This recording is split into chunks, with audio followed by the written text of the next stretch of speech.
out there, they want to negotiate in good faith. Why are they saying that? Because the owners do not feel that the players have been negotiating in good faith. Let's get into this article right here on ESPN. WNBA CBA Q&A, Nneka Ogwumike, Napheesa Collier on standstill. Now, you're about to listen to some ladies playing victim. That's what you are about to hear all throughout this. And then in this article, left on red.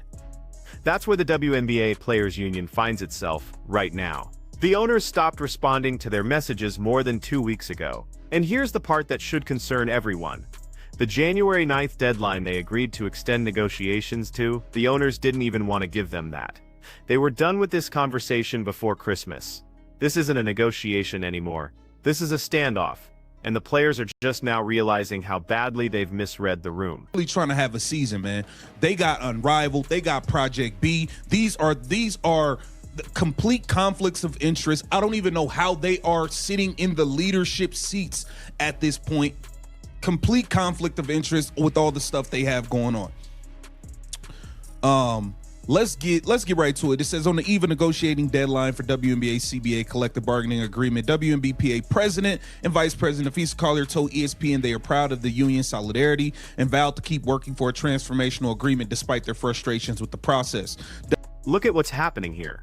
The players' union leadership is doing a full media tour talking about how they're waiting for the league to respond in good faith. But according to league sources, the owners haven't sent a single message back in over 14 days. Radio silence. Complete ghosting. Breanna Stewart went on social media, making it seem like conversations were ongoing. Nneka Ogwumike and Kelsey Plum just did this ESPN interview, acting like they're still at the negotiating table. But the table's been empty for weeks. The owners already left the building. WNBA CBA is scheduled to expire at midnight, and the league and its players union will likely enter a stage of status quo where both sides can continue to negotiate. No player benefits are lost, and a work stoppage or lockout can be declared. Let's get to the Q&A, right?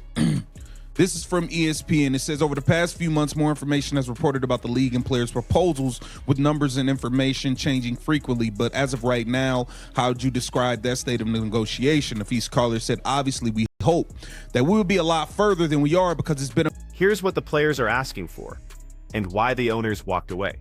30% revenue share, that's their main demand, not 25%. Not negotiable tiers that scale up over time.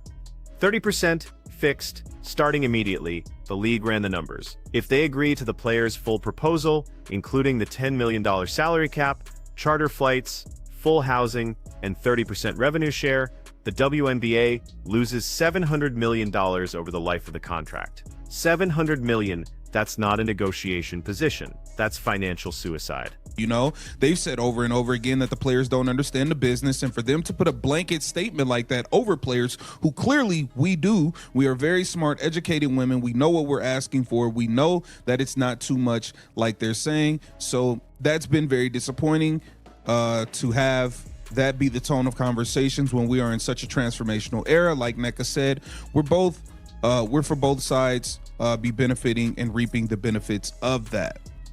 All right, man. ESPN said, what do you see as the greatest impediment in terms of making the product? Now watch how they frame this in the ESPN interview. They keep saying they've been compromising, they've been flexible, they've been reasonable. The interviewer asks them directly, where have you compromised? And their answer is basically, we can't tell you the details, but trust us, we've been bending. That's not how negotiations work when you're trying to win public support. If you've actually compromised on major points, you say what those points are. You show the receipts. Instead, they're still talking about 30% revenue share like it's the starting point, not the ceiling. The owners looked at that approach and decided they're not negotiating in good faith. And honestly, it's hard to argue with that assessment. As we have in not just the CBA, but in CBAs before. Fee is right. It's the tone. It's the process. They already said the CBA y'all are offering are going to put them $700 million in the hole. They're not taking that deal. So I don't know what, I don't get. I want to get to, okay. Hold on one second. Okay. Ogwumike said, I feel like there's a bit of by the book antiquated approach to negotiations that is being used on the Here's where this gets really problematic. Mika Ogwumike and Brianna Stewart both have massive conflicts of interest in these negotiations. Ogwumike is heavily involved with Unrivaled, the new 3-3-on-3 league that's paying players six-figure salaries to compete during the WNBA offseason. Stewart is connected to Project B, another alternative basketball venture. Think about the incentives here. If the WNBA season gets delayed or shortened because of a lockout, that's not necessarily bad for Unrivaled. It gives them more runway to establish themselves, more leverage to recruit top talent, more media attention because there's no WNBA competition. I'm not saying that's their motivation, but I am saying the optics are terrible. You're leading CBA negotiations while simultaneously building businesses that benefit from WNBA instability. That's the definition of conflicted interest. At every turn you get. Nafis Collar just took shots at Kathy 2 days ago. So, you know, I don't get how you're not taking shots. I want to get to this part, the Caitlin Clark part, man, because it's just they are at this point they are playing victim, and I just got to be completely honest with you. That's what's happening right now, man. There's so much that's in this article, man. You have to take a look at this article. Here it is. ESPN at USA basketball camp last month. Caitlin Clark talked about the importance of both sides needing to compromise. The victimhood language in this ESPN interview is something else. They describe the owner's negotiating style as dismissive, disrespectful, antiquated, and disappointing. They say the league keeps telling them the players don't understand business, and they find that insulting. But here's the thing. When you propose a deal that loses $700 million and call it reasonable, you're kind of proving their point. That's not understanding business. That's demanding someone else subsidize your salary with massive losses. The WNBA has never turned a profit in its 28-year history. The NBA has subsidized it the entire time. And now, in the first year where there's actual revenue growth, thanks to Caitlin Clark and Angel Reese driving unprecedented ratings, the players want to lock in 30% of revenue, regardless of whether that revenue continued. Resistance that we're experiencing, there's still roadblocks from the other side of the table that, in my opinion, is disappointing and a bit surprising, especially as we are here now approaching a time where everybody wishes they could be getting ready for free agency. We want to get a good deal done and we want to play. They completely swept what Caitlin Clark is saying. Where would you say the players have compromised so far? The details of those proposals can't necessarily be discussed in full when it comes to our priorities. That is not something we're moving on, but we've been doing some bending on our share of the revenue and understanding how we can face certain things. Even with the new salary structure, we've been willing to come up with different ways to be creative about the revenue sharing model. Y'all keep talking about 30% and they said they're not doing it. Now here's the moment that really exposes the strategy. The ESPN interviewer brings up Caitlin Clark at the USA basketball camp in December. Clark specifically said both sides need to compromise. Brianna Stewart echoed that, saying they need to find mutual ground. So the interviewer asks, "What do you think about those messages calling for compromise?" And watch how Kelsey Plum responds. She says, "We absolutely agree. We just feel like the league is not agreeing." Then she claims they've been very compromising, very respectful, very realistic, but she completely ignores the actual question. Caitlin Clark didn't say the league needs to compromise more. She said both sides need to compromise. That means the players too, and Plum just skipped right past that part, like it didn't exist. That tells you everything about their negotiating posture. They want compromise from the other side, not from themselves. Been fixated on 30%. Like, y'all been doing this for a long time now. Like, I mean, at this point, they're not going to get what they're looking for. So it just is what it is, man. They want these owners to continue to pay for their housing, their cars, give them all of this revenue share, lose $700 million is what it seems. And they're still trying to use public perception and victimhood at this point to win over the negotiation, and it's just not working, man. The owners have had enough, and at this point, I think the owners will move on with the rookies and replacement players. I really, really do. But get down in the comments and let me know what. The owners saw this pattern and made a calculation. They realized the players' union leadership was more interested in winning the PR battle than actually reaching an agreement. Every statement the union makes is crafted for public consumption. Every interview is designed to paint the owners as greedy villains. Every social media post is about solidarity and standing strong. But none of it was moving toward a realistic deal. So the owners stopped responding. They didn't announce it. They didn't make a public statement. They just went silent and let the deadline approach. And now the players are in a position they didn't expect to be in. They thought public pressure would force the owners to cave. Instead, the owners are prepared to start the season with replacement players and rookies if necessary. That's not a bluff. The WNBA's biggest star, Caitlin Clark, is still on her rookie contract. She's not part of this negotiation. She plays regardless. Angel Reese, Camila Cardoso, Cameron Brink, when she returns from injury. All the 2024 draft class that drove the ratings explosion, they're all under contract. They all play. The owners can run a season without the veterans. It won't be the same product, but it'll have the players casual fans actually tune in to watch. That's leverage. And the union leadership didn't account for it. Here's what makes this particularly messy. The players keep talking about how much they've built for this league. Nneka Ogwumike says in the interview, "The progress we've seen or the lack thereof does not match what the players have built for this league, but that's historically inaccurate. The players didn't build the league. The NBA built the league by subsidizing losses for nearly 3 decades. The players maintained it. Absolutely. They showed up, they competed, they represented the sport professionally.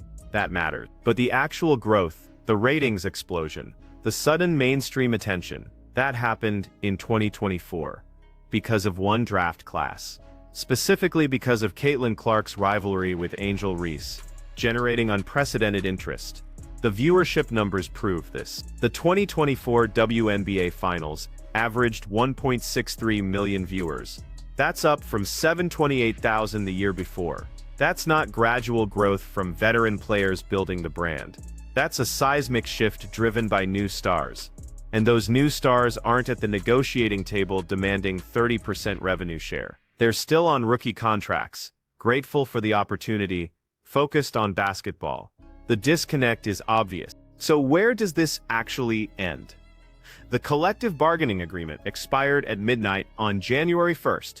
Both sides are now in what's called a status quo period. Everything continues under the old contract terms. No player benefits are lost, but either side can declare a lockout or strike at any point. The union leadership keeps saying they want to keep negotiating, but the owners aren't responding. That's not an accident or an oversight. That's a deliberate strategy. The owners are waiting for reality to set in. Because here's what the players' union hasn't publicly acknowledged yet. They don't have the leverage they think they have. A player strike hurts the veterans who are already wealthy from overseas contracts and endorsements. But it devastates the mid-tier and bottom roster players who need that WNBA salary. Those players aren't going to hold out indefinitely for 30% revenue share when they're making $70,000 a year. The union solidarity that Ogwumike keeps praising in interviews, that's going to crack the moment players start missing paychecks. And the owners know it. That's why they're not responding. They're not negotiating against themselves. They made their best offer. The players rejected it. Now the owners are waiting for the players to come back with something realistic. And if they don't, the owners will move forward without them. This is what happens when you mistake public support for actual leverage. Twitter can be on your side all day long, but Twitter doesn't pay your salary. The owners do, and the owners just called the bluff. The players wanted to play hardball. They're about to find out what that actually means. Because the owners aren't the NBA Players Union they can push around. The owners are the ones who've been funding losses for 28 years, and they're done pretending this is a partnership of equals. You can't demand 30% of revenue when the league doesn't make a profit. You can't refuse to compromise and then complain the other side isn't negotiating in good faith. You can't build competing leagues while leading CBA negotiations and expect people not to question your motives. The WNBA Players Union made a series of strategic miscalculations. They overestimated their leverage. They underestimated the owners' willingness to play the long game. They prioritized public perception over actual progress. And now they're left on read, wondering why the people with all the money stopped taking their calls. This was supposed to be the transformational moment for the WNBA. Record ratings, mainstream attention, new sponsorship deal. Instead, it's turning into a cautionary tale about what happens when you confuse momentum with power.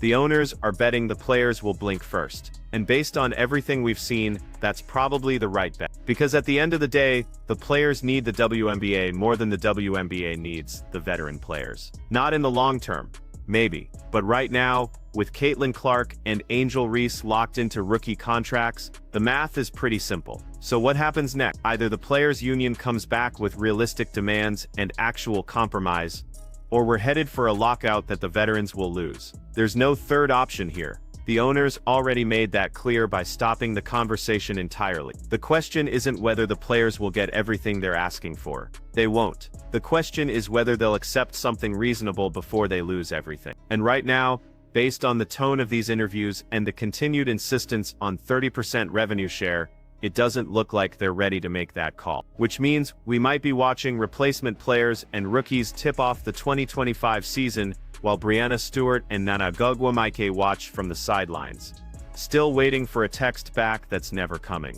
That's where we are. That's how badly this negotiation has broken down. And that's what happens when you play chicken with people who have nothing left to lose. The WNBA owners have been losing money for 3 decades. What's one more year? But the players, they've got careers that don't last forever. And every day this drags on is a day they're not getting paid. So who blinks first? Drop your prediction in the comments, because this standoff is about to get a whole lot more interesting. And if you think the players are holding all the cards here, I've got a $700 million reality check for you.